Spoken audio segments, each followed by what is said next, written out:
My name is Carrie Keller. I am the moderator of the Global Diplomacy Dialogue Series hosted by International Focus, and a very warm welcome to all who are joining us today, including, I'm told, Secretary of State Elaine Marshall, who has been a longtime supporter of International Focus. So thank you, Secretary Marshall, for your loyal patronage over the years. Today, I'm sitting in my home in Spain, feeling really excited to facilitate what promises to be a high energy conversation, which we're calling persistence and stereotype breaking, a cross-cultural conversation. I can't wait to introduce you to the four women we're spending time with. So let's turn to meet our panel. With us today is the Honorable Allison Duncan, an American joining us from the US. Allison received her law degree from Duke and is a woman of many firsts. She's the first African-American woman to serve as justice on the North Carolina Court of Appeals, the first African-American president of the North Carolina Bar Association, and the first African-American woman to sit on the Fourth Circuit US Court of Appeals, where she served for 16 years with distinction. She's now retired from the bench and works as a mediator and arbitrator. Next, we have Magda Cardenas, a Colombian joining us from Sweden. Magda is a PhD candidate in political science. Her research focuses on women-to-women diplomacy and specifically women's role in conflict resolution and peace building.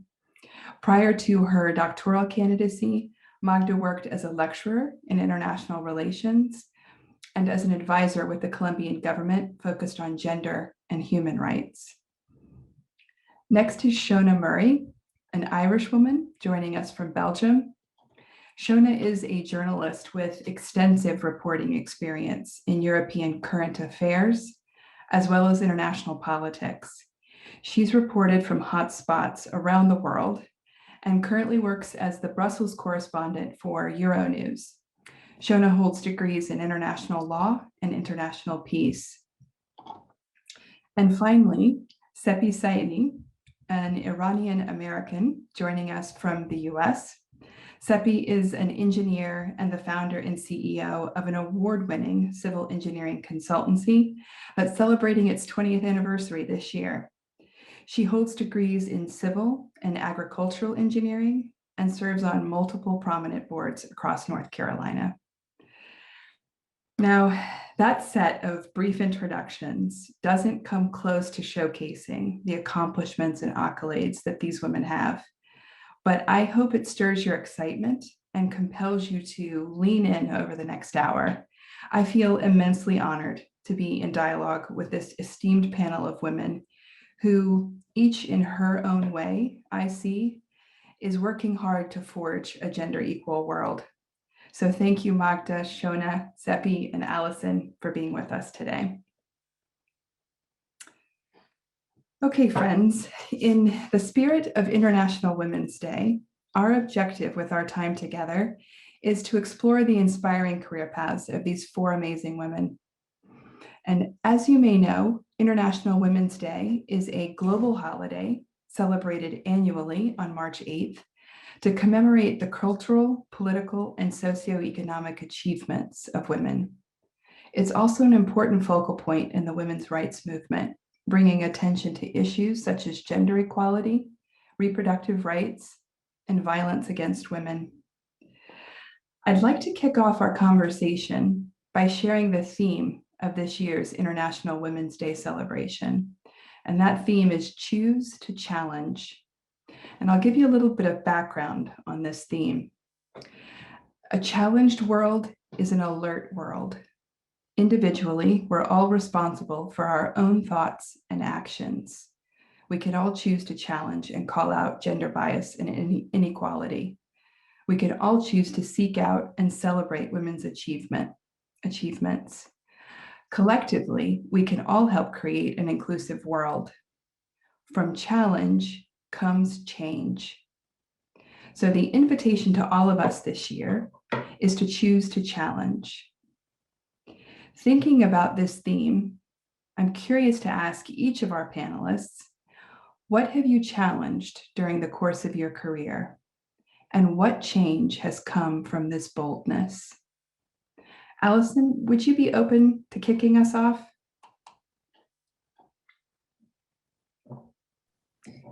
I am honored, thank you, and I'm honored just to be included in this group. The diversity of training and experience that you assembled here is inspiring. So thank you for asking me to be a part of it. I suppose I've had the opportunity to decide not to stand up and make a fuss.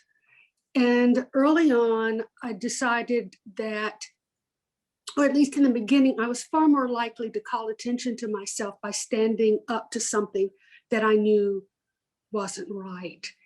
And then as I grew older, it became increasingly clear to me that there was not one thing I could do about being the only Black woman in the room.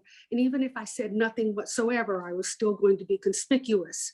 So I might as well take advantage of that conspicuousness by speaking up. What I learned from that is, A, it gave me a far greater sense of authenticity about myself.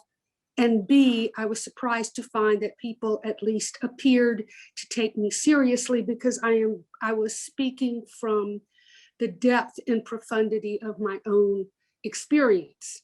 And one example of that is that in the past few years, it has become an increasingly important issue to me to speak with the voice of women of color and what it is like to be a woman of color, as I put it, a part of two civil rights movements and yet at the tail end of both.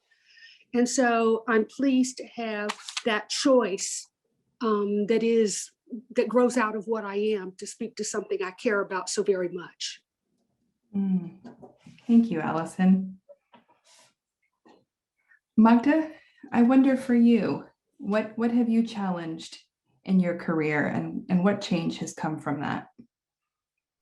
Well, I think that one of the ideas that I have wanted to challenge is that of focusing only on your local context and thinking that the lessons learned there are only applicable in that setting. So something that I have wanted to do is exploring, since, well, my field of research and also my field of work as a practitioner is on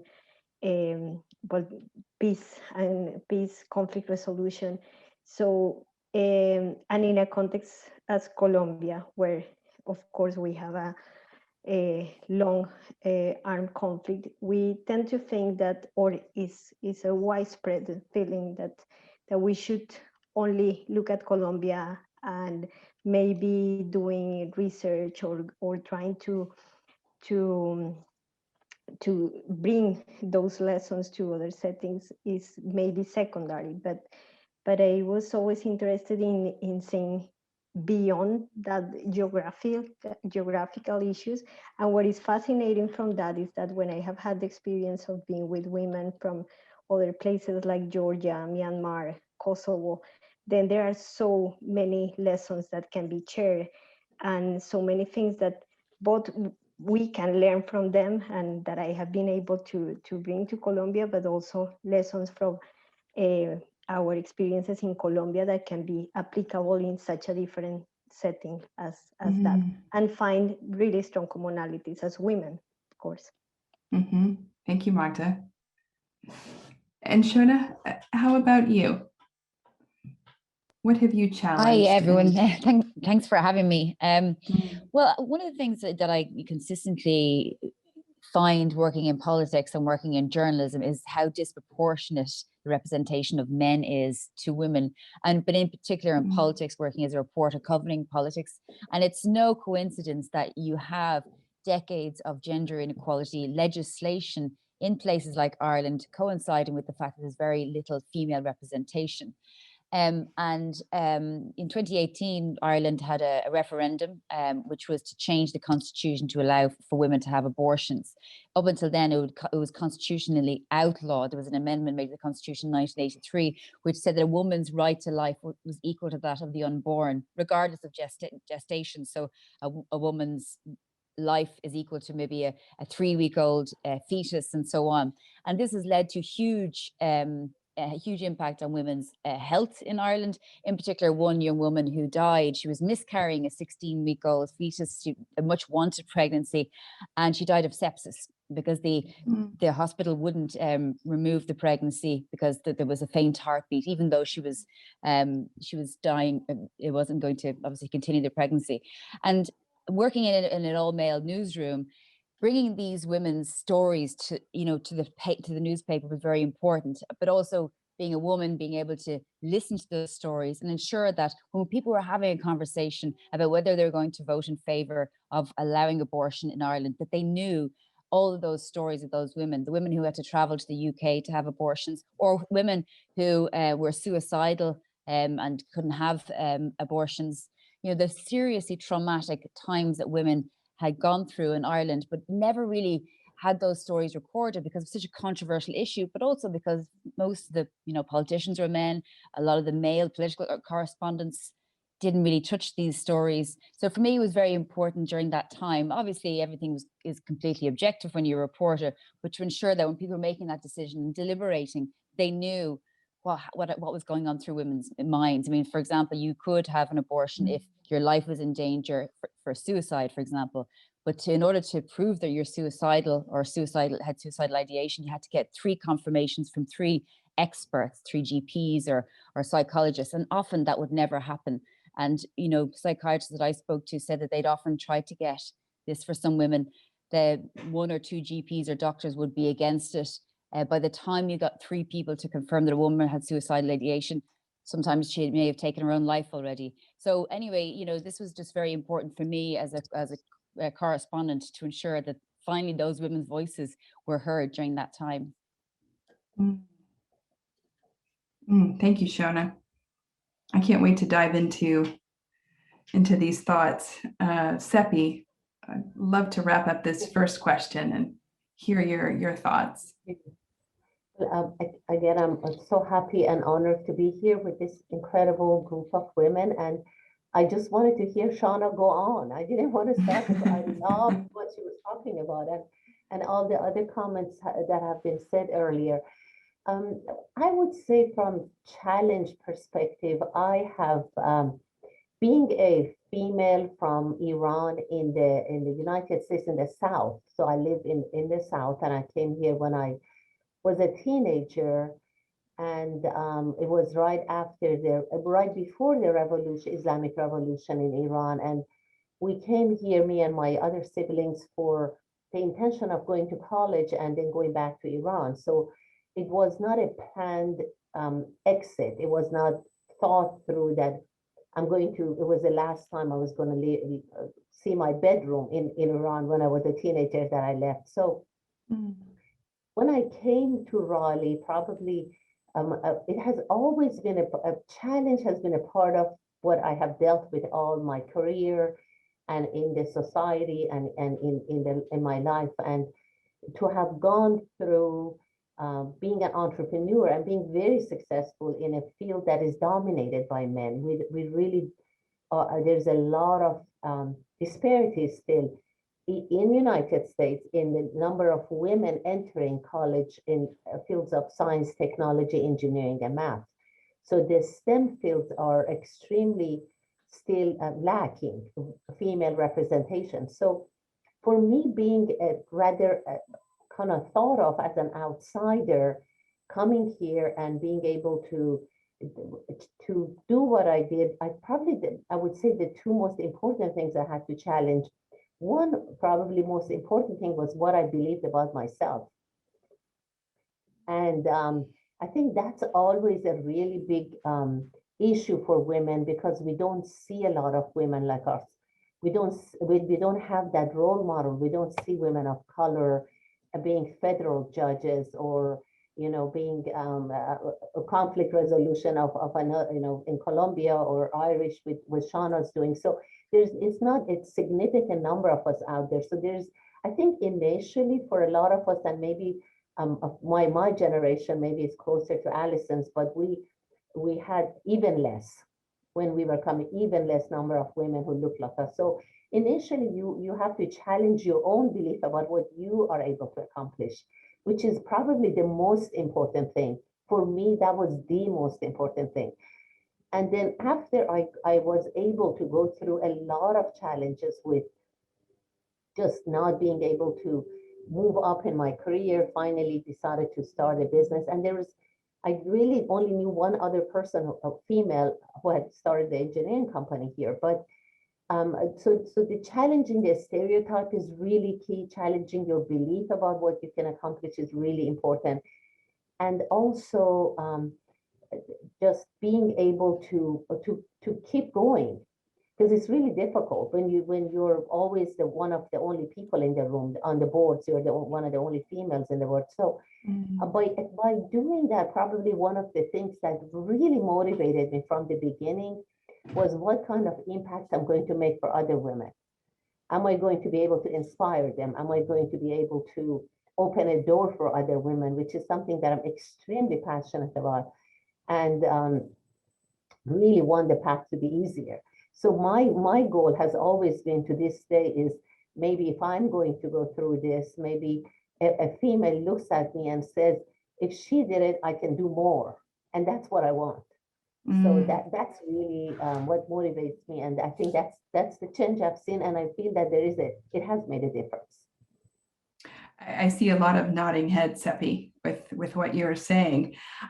I'd love to drill down a little bit into the last point you made about making the path easier for the women who follow you. And I'm curious what you each think we can do to make that path easier. What does that look like, in your opinions?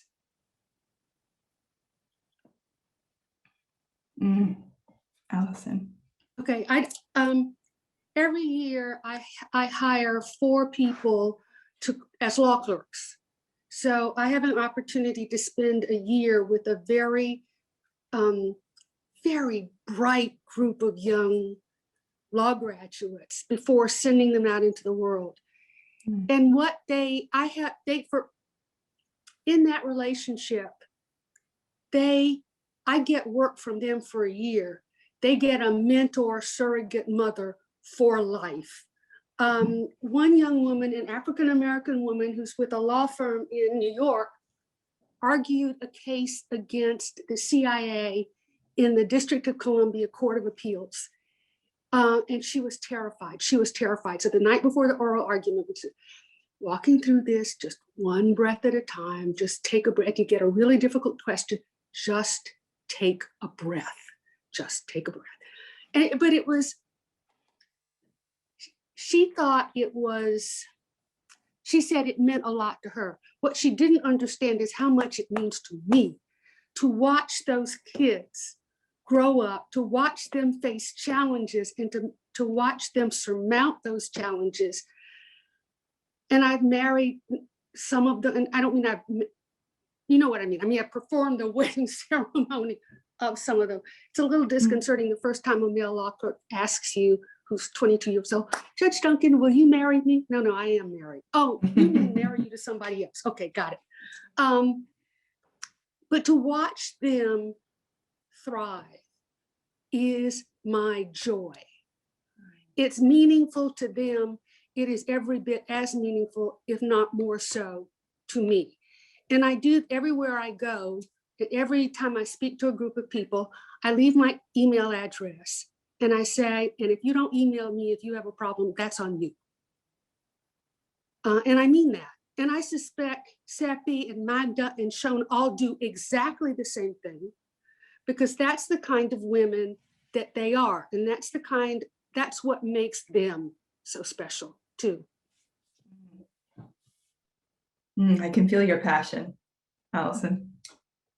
So creating relationships and specifically mentoring that's one way we can make the path easier. I'm curious about other ways that you're thinking about. You know, I'm good. Sorry, Sean. So I think I was asking Carrie if you could just call on us, then we don't talk over each other. That would be better if you just want to call. Okay. But one thing that I really focus on, and I believe it's extremely important, is that I am encouraging men to open doors for women. Over the years, we've been putting a lot of emphasis on women. Women come sit at the table. Women raise your voice. Women ask for your right. Women, and now I have been really focusing and encouraging men who are in positions of power to champion women, to become passionate about equality, and to say that if 51% in the United States, 51% of the population is women. If 51% of the population is women, if we want them truly to speak, and if I always say, if you don't feel passionate about supporting anybody, do it for your daughter, because you have daughters. You want them to be able to be at their table and heard. So I have really been encouraging men, speaking up about it, and telling them they can change the difference. I 100% believe the change is going to happen regardless, because we're out there, women are out there, they're educated, they're strong, they're powerful. No matter what, the change is going to happen. But if we want to expedite the change, we need to ask men, we need to do that in our home with our sons and our daughters. We need to speak to them the same way. I have done it with my family. I have a son and a daughter, and they're both, I would say they're both feminists. There's no difference between them. And I'm a feminist. I would say they absolutely have no problem, both of my son and daughter, to say that they are, but I don't want to speak for them, but I feel that way. But I'm saying the men, it's really key to raise men who are feminists, to ask leaders who are passionate about supporting women. And it's not enough to tell women that you need to speak up. It's not enough to tell women, because all of this narrative that they're surrounded with is telling them that you should look like that model on the cover of Vogue. It's not easy to get that 14-year-old to say, I want to be a lawyer and a journalist and a PhD. So we need to be changing that narrative with support of men and support of media. That's really important. Seppi, what does that look like, practically speaking? What's an example of how a man can open the door for a woman? So for me, in my profession, I've had men who have been much more advanced in my career, and they have invited me to join a very prominent board. I was the only board member. And by joining that board, I made relationships and connections with a lot of other powerful men, which they helped me in turn with my profession, with my connections, with relationships I was building. So I have experienced the power of that. There have been several individuals in my career who invited me to invest in something, or introducing me to a client, or inviting me to a board. I know a really amazing man who is in the health system, CEO of a health system here in North Carolina, who told me that it was he felt it was his mission to, when he would see female physicians and they were not volunteering for a promotion, like there was a promotion and they would not be putting their name in the hat. He would be seeking them and saying, you need to put your name in the hat. You need to put your name in the hat. I believe in you. You can do this. These are the small, they're not incredibly groundbreaking, but they're extremely valuable. Just to encouraging women who don't seek that promotion because they doubt themselves. If we all, men and women, to seek them. And I think that just goes a very long way, and say, I believe in you. Put your name in the hat. It's okay. Because women are a lot more hesitant to ask for that promotion or go forward. So those are the ways that it has helped me. And I do that I seek women and I encourage them. And I think that's where men can make a huge difference. Identifying talent, supporting them. Those specifics are helpful. Shona, did you want to build on that thought? Yeah, I think what Seppi said, I totally agree with. And what's interesting, she was saying that the change is coming, and it is. And I actually think part of that is because women are so much stronger now, that men and industry has been embarrassed into change. And whatever the motivation, but I think it's totally unacceptable now to have an all male, let's say even in a panel on television, a political panel, or an all male board. And I think that change is now brilliant, because it's just, if you look at pictures of boards 10, 15 years ago and they're all male, nobody really saw anything wrong with that. And I think that now that has completely changed, and it won't go backwards. So that's one thing. The other thing I think is really important is that there's always, maybe if you have, let's say, a team, you could have 6 or 7 members of a political team or a board team, and you might have 2 or 3 women on that. And so it's like you have enough women, just about, not parity, but enough. And I think women feel like, okay, well, there's already women there. It would be impossible to think that maybe 60% of the team could be women. Like, I think particularly in my industry, it's once there's a few women in a situation, then the ass is covered by the management. But women then believe that, they're not going to hire another woman because they have 3 out of 7. They don't really feel that actually we could have a majority of women here, because that's almost unheard of yet. And I think we could get to that place, and that could happen naturally. But I think that is also a problem, because women often are fighting each other for those places. Well, there's 3 women, I'm not going to get in there because there's already 3. They won't take on 4. So maybe I need to bully one of the women out, or women get much more protectionist about their position if other women come on stream, because of course you can only have a certain amount of women. And I think that's the next step. The next step is, let's not even think that there's a few women and that's enough. Let's say 50-60% women can work. And I think that's where we need to move towards. There's not just a quota of women allowed. There's no limit. Mm-hmm, mm-hmm. Magda, I see you nodding your head. Well, I totally agree with Seppi and Shona. I was also thinking that it's so important to expand the audience that we have to send these kind of messages. And of course, involving men is something crucial. Sometimes we find in the same groups with same people talking about the same issues and kind of preaching to the converted. So it's important to expand and target those difficult audiences that probably at first won't have any interest in listening to this, but we need to engage them in the conversation somehow. And another thing that I consider is crucial is women's empowerment, and there are many instruments to do that. And I would say that one of the key things that is important to do is working on intergenerational dialogue. There are many contexts with extremely brilliant and strong activists, but it's important that they can make sure that there is a generation that will take over when they are not there anymore. Mm-hmm. So creating these bridges is extremely important, and also bringing the experience from the very local level, grassroots organizations. Sometimes or the experiences are not known out there, and I think both as in my field, both as a practitioner or as a researcher, I can contribute to bring these voices to be known. Mm-hmm, mm-hmm. Oh, I love that point. I'd love to explore with you a little bit more. You're all in industries that are very male dominated, and I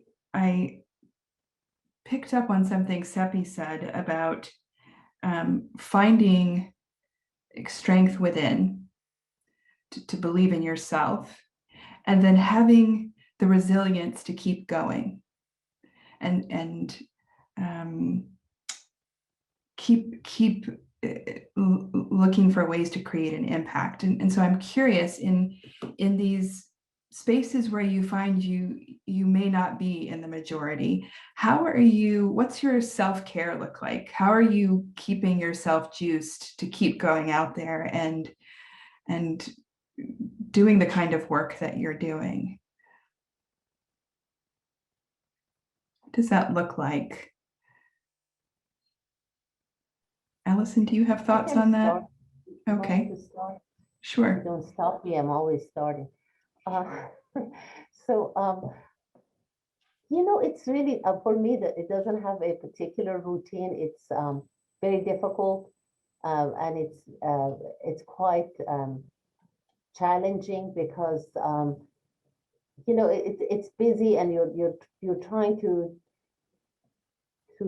open the path, and you're trying to be accomplishing your task and setting examples. That's why I say let's make it easier for others. But I think it's just being very intentional in believing that what you say has value, and it takes time. Your perspective it has a lot of value.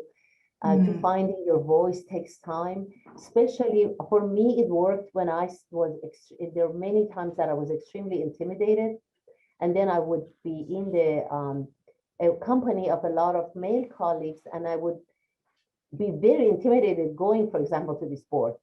But later on, I would go in and listen to this other comments, and I would say, well, you know what, what I was going to say is really as valuable.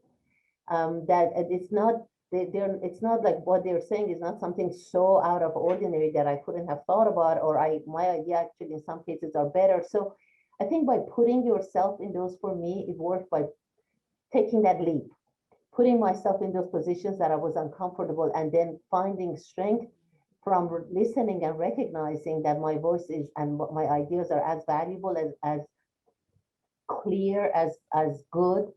And so it took a little while, but I feel like when you have more than one woman, it's really helpful. In any position that you're not the only woman, it's much more helpful. You have 2 or 3 women in a group, and that's where I feel like both men can be very supportive as well as women.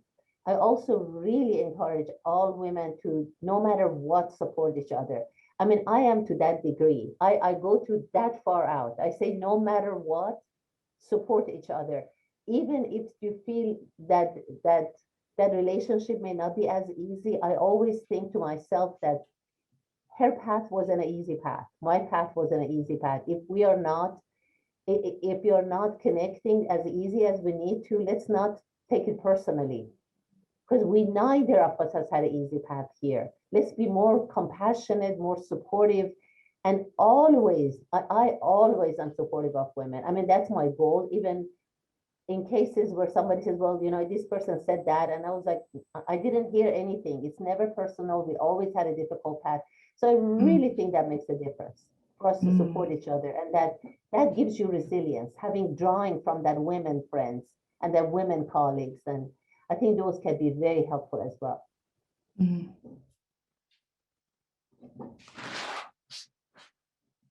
Shona, I noticed when Seppi mentioned being in a room and feeling intimidated, I noticed that you smiled, and I wondered what you're thinking about as you're listening to that. Yeah, I recognize everything she said, and I think I think especially in the early days, I think I had imposter syndrome as well. But as Seppi said, when you listen to what people are, when the conversations are having, or in my case, maybe often it was press conferences or briefings, and obviously you want to know that you have to be so well informed to ask informed questions, because obviously you could ask questions that are so basic that you should be taken for granted that some sort of this material already. So often asking questions is difficult because it may not be the greatest question, and so on. And I used to, at the start, not do that very often. I'd listen, and then I realized that all the questions that were being asked were the ones I wanted to ask anyway, or that some of the ones that were being asked then I kind of knew the answer to as well. And so, but it does come with confidence that you have to build that up, and I think that does just take a while, because particularly in a male situation, men can be very macho as well, and quite aggressive towards each other, or create a feeling of aggression in a room as well. So you have to try to take yourself out of that and have confidence in what you're doing and what you're saying. And, you know, often and it happened to me a couple of times in situations where I've made suggestions, let's say in the newsroom, and about a story or how we'll produce a story. And on more than I could probably countless stuff, but I can think of a few of the times when people have said, yes, so exactly, just as David has said. And I'm like, no, I said that.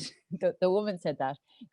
Their assumption is the point that somebody made that has gotten to this place was actually made by the guy. And I remember, like, and you know, sometimes I would not say it. And then but then I did. I was like, no, I said that. And it's happened to me so many times. In fact, I find it so funny. I think the last time it happened was only about a year ago in a meeting with all men. It's like, you know, and I'm sure it's obviously not on purpose.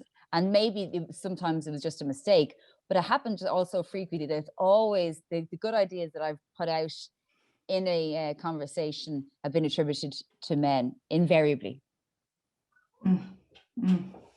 I saw Allison smiling when you used the word imposter syndrome. Allison, I'm curious what was going through your mind when you heard that. Well, several things, but I would like to refer back to something else Shona said that resonated with me very much, and that is women who look at a situation and say, well, they're 30% are women.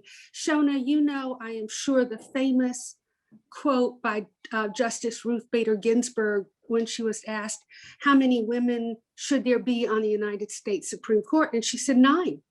Because for most of the existence of the court, there were 9 men and no one thought anything about that. So if anybody says anything to you about there are already enough women, tell them that Justice Ruth Bader Ginsburg would not agree. When you're talking about an imposter syndrome, I know there was an article recently about how crippling the expectations and the weight that we put on ourselves is. I grew up with an added layer of that because I went to religious schools, and I was almost always the only was for most of my life, the only African American in the class. And there was another layer of expectation layered on me that is referred to sometimes in the Black community as being an actor, ACTOR. It stands for being a credit to the race. So everything you said was imbued with, you are the representative of this entire universe of people. Everything you say is freighted. You have to be extremely careful. It can also make you extremely petrified. And that's a lot of what the imposter syndrome, that's the kind of restraint that it imposes on you. And I think that Shona is absolutely right, that you just have to start trusting yourself and trusting your voice and supporting that voice. So if it was your good idea, and it's funny, Shona, but a similar thing happened to me in a board meeting. And after the first 2 meetings in which it happened, I had a little sign printed up that said, that was me. And anytime somebody did that, I would put the little sign up. I said that was me, to make a joke out of it, except that it presented it in a somewhat humorous way, but it was serious. And it was also saying, look, you do this a lot. Are you listening? And I guess that leads me to my last point is, sometimes a sense of humor helps you deal with things. And if you approach it in a way that says, my feelings are not hurt, but this is really silly and unacceptable, that people will see that their reactions are silly and unacceptable. I'm curious, when you flashed that sign, Allison, what the ripple in the room. There was a moment of, and then they started laughing. Because it is kind of funny that they hadn't even seen that they had made a habit of this, and that they had made a habit of this to such an extent that I had put up a little sign. So, but no, I that resonates with me greatly.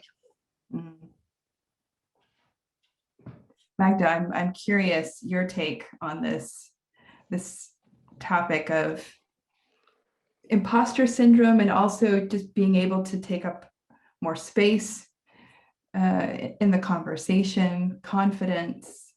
Yeah, What are you thinking? one of the big challenges that women face is the fact of having these women's issues labeled as the only themes that they are entitled to discuss. And something that has been very inspiring for me by seeing the work of different women's organizations is how they always try to show how they can be involved in hard topics. And I think also this panel is an extremely good example of that, like how in technology, how in law, how in topics that or fields that could be at first glance seen like this is a women's issue, this is a men's issue, but women can get there. And that's something that I have seen, but particularly with organizations involved in peace issues, when they think like, okay, then you can join the conversation on children and women's issues and social affairs, but then they have a lot to say in terms of disarmament, in terms of security, in terms of so the agenda is so broad, the agenda that women can address and have all the knowledge. So I think like challenging this label of women's issue is something that we really need to work with. Thank you, Magda. I see a lot of activity from our audience wanting to be a part of the conversation. So I think what I'd like to suggest is that we bring in some of their questions and comments. We've been collecting questions during the conversation. So if we could, Maggie, if you could send me a few that we could start to put in front of the panel. I'm just taking a look through our chat. I notice it's been very active. I see Alan, who is a male professor at an all-female college, spent 15 years in television news, and is saying he's really enjoyed this conversation. He has a son and a daughter, and he reminds his son that when he starts to date girls, he needs to treat them like he would want someone to treat his sister. He says, I have to go, but thank you, International Focus, and thank you, ladies, for a wonderful webinar. Thank you, Alan. And I also see that Secretary Marshall has weighed in as well. Let me pull up her comments. She says, I would suggest we call out people who assume to be speaking for a woman when certain decisions are being made that undermines a woman's path upward. For example, when a senior partner says, I don't think she would like that assignment because she has childcare responsibility or some other limiting factor, let that woman respond herself. Panel, I'm curious what thoughts that stirs for you. Have you been in a situation where you have seen that happen? You know, Carrie, I want to bring up a point. Even in United States, up to, I don't know when it was, maybe Alison probably can tell us better. Maybe when was it that women were allowed to serve in the army, in the military? Before that, women, it was recent, maybe 15 years ago. I don't think it's been that long. So when even in that, who is making that decision for women on behalf of women? If women want to serve their country, if they want to be, how infantile behavior towards women that we are not allowing women to serve in the military.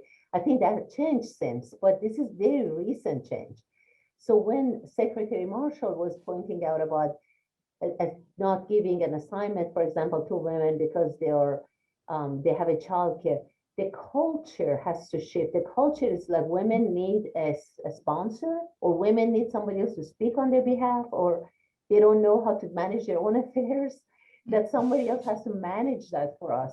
So I think that's where it's really important for us, for women, to find their own voice and have strength and feel how important our role is in the world. If it wasn't for women, there would be no men.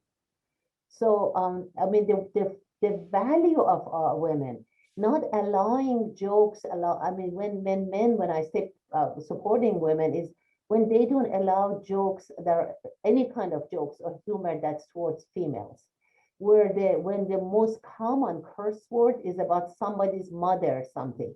And I always wonder why is that acceptable, that we have the most common curse word that people use is towards somebody's mother. And just this language has to change, the culture, the behavior has to change. I think generally we have to accept that women, I mean, like, how do, a question they always ask women, how do you balance your career with your childcare? Never ask a man. Does anybody ever ask a man, how do you balance your career and childcare? Because we're considering that women are the number one responsible person for childcare, whereas both parents decided to bring this child to the world.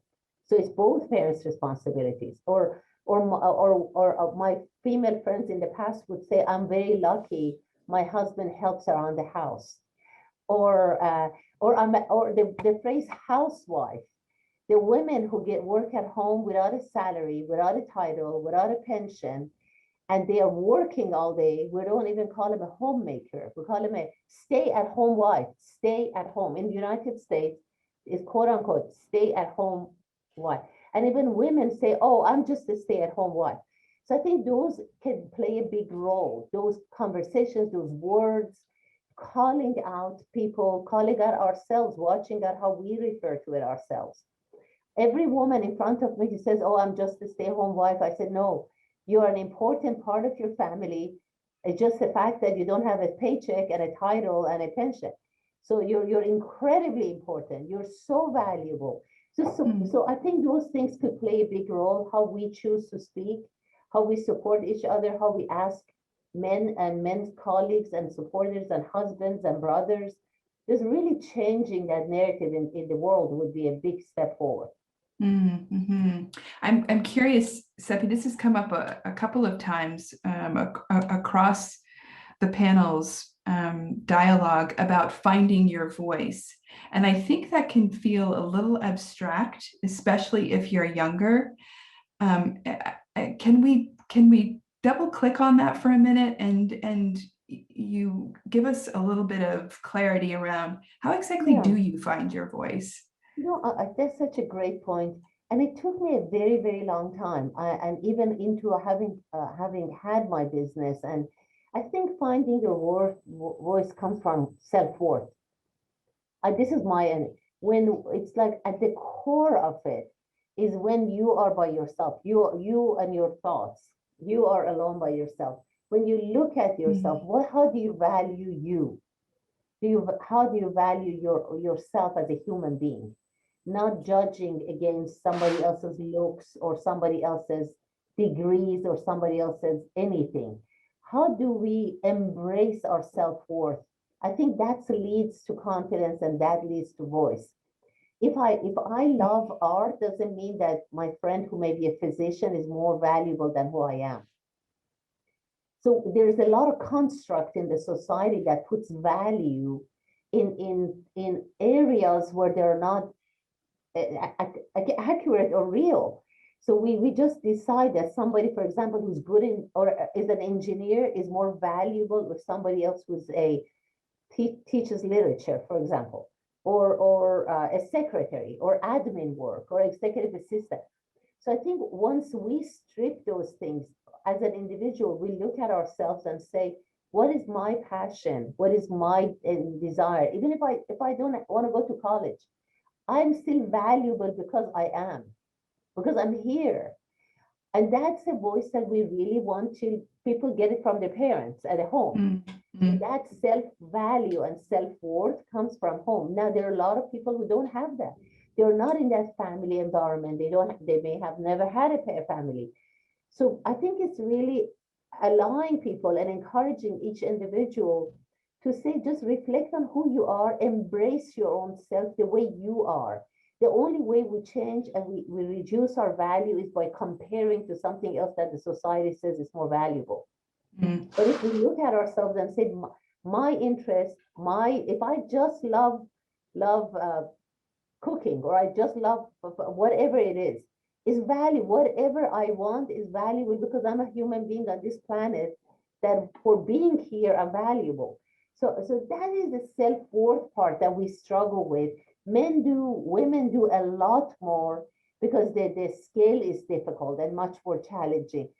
And we really need to encourage ourselves to talk about self-worth, to really embrace ourselves as we are, as not perfect and as imperfect and as, you know, crazy and whatever we are, to love ourselves, to embrace ourselves. And I think that's where you find your voice and you find your true self. And you say, you know, that when you look at the most creative artists, like modern artists, you think, how could a canvas that's completely blue, it's irregular, it's an irregular square and it's blue. How could that be the most valuable painting in this museum that I went to? Because the person who did that believed that their vision mattered. Yeah. So I think that's the only thing that matters, is us believing in what our passion is, what our strength is, what our skill is. Thank you, Seppi. Shona, I saw you nodding your head. What your take on this, finding your voice? Well, I'm glad that Seppi actually, she figured it out for me, because I was trying to think how I'd answer that. But I think you're 100% self-worth is it. And thank you, by the way, for coming to that conclusion, helping me come to that conclusion, because I couldn't agree more. And I think it's totally hits the nail on the head. It is about self-worth. And that is how you have your voice. Sounds much easier than it is, but I think it's a great start. I just want to go back to the other point that Seppi was making in relation to, you know, the question you asked around, well, women might not be given certain roles because, you know, she has to find childcare, and, you know, that might be impossible and might impede her ability. Well, I think, you know, men I think society needs to ensure that there's paternity leave, that it's called childcare, that it's not just a mother taking 100% the responsibilities for child minding. Obviously, a woman needs to take the majority of maternity leave because she may be breastfeeding and so on.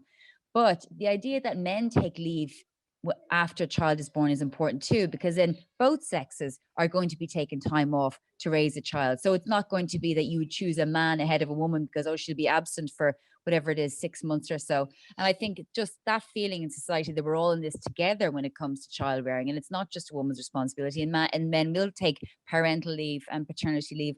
That's really the start of it. And ensuring that there is access to childcare as well. It's very expensive in Ireland. The government is trying to change that, but it also impedes women from taking jobs because often, as we know, they're less well paid than men, and childcare eats up most of that, which almost makes it, you know, pointless to work, especially because there's so much hassle. So childcare is key to that. And we talked about this a few days ago when we were catching up, the four of us, that in Ireland there's a situation where the Minister for Justice is going on maternity leave. It's the first time ever in the history of the state a woman is pregnant as a Minister for Justice. And obviously there's lots of implications for that because it's such a senior cabinet role. And it's not within the Constitution. So they're trying to find some sort of legal route for her to take maternity leave, which doesn't prevent her from actually having to resign from her role. It's insane how archaic it all sounds, but it's literally happening. So childcare is key to that. And the acknowledgement that it's both parents will be looking after a child. It won't be just a woman that will be taking time off, or that she'll be the one with key responsibility to manage a job and looking after children. And the phrase "we're all in this together" really is circling in my mind, and it connects to as well a comment that's come in from Magda. An audience member says, I love the comment about intergenerational dialogue, creating a space and a bridge for all voices. We're all in this together. In practical terms, what are some of the ways that we as practitioners of restorative practices can do this? Can you provide an example or two of how to create this kind of space within our communities? Magda, what do you think about that question? You're on mute, Magda. Sorry. Well, thank you for the question. I think well, one instrument that we can use for that is well, dialogues, trainings, like if, for example, as practitioners, when we work with the civil society organizations, bringing together this knowledge from different groups, facilitating these encounters, and giving them the space to share experiences. I have seen that in organizations that I have worked with, like, and they bring together women from different groups and try to develop some sort of mentorship program, trainings, exchange programs, internships, to open the space for this communication and provide the tools for these young women to keep growing in these organizations. And there is also like personal choice and in leaders, and I think there is a lot to do in this leadership culture of making it less micromanagement and less personalized, to be more open and more flexible. So I think that's one way. And I will think also, well, in academia, when you work with your students, like, provide this encouragement, inviting them to be able to explore new topics, new angles, reach different actors. So that's something that we can do. Excellent. Thank you, Magda. Allison, did you want to add on to that?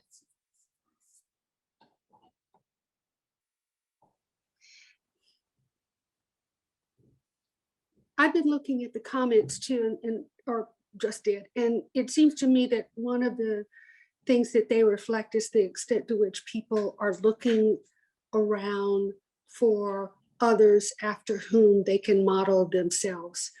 And what each of the women here is doing in their particular fields of expertise is providing a pattern, a paradigm for the younger generation, even though you're all younger than I am, for the people younger than you, to come along and say, she could do this, I can do that. And the other thing that I would just encourage people who have questions to do is to reach out and find that person, and ask for help and guidance. People like to be asked to help, and it gives them some ownership of you and your problems, and a vested interest in your future. I love that, Allison. I think thinking back to me as a young woman, I didn't ask enough.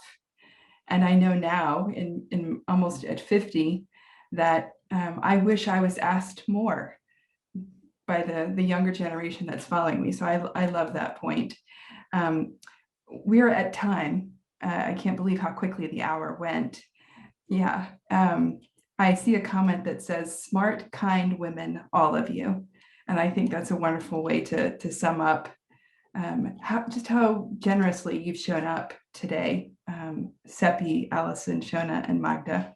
So thank you very much. I'd like to say a big thank you to our panel.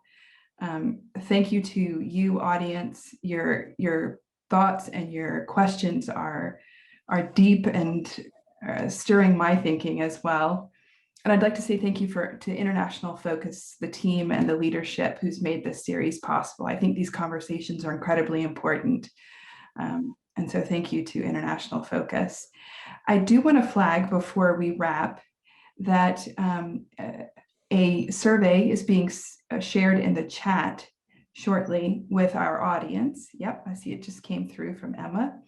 Audience members, if you would mind taking a minute or two, it is a super short survey, just to give some thought on additional programming that you would like to see and hear from. So thank you for taking some time to fill out that survey for us. And do know that you can be a member of International Focus. Audience, if you'd like to be and you aren't already, you can go to internationalfocus.org and find out more about that. 9 o'clock on the dot at my end. I think it's what, 4 o'clock at your end on Eastern. So I will say a deep thank you to all of you. It's been a pleasure to spend this hour with you. I've learned so much. And I can tell you've learned from one another as well. So be well, and I look forward to our next conversation in May with International Focus. Thank you so much. Thank you. Thank you. Thank you very much.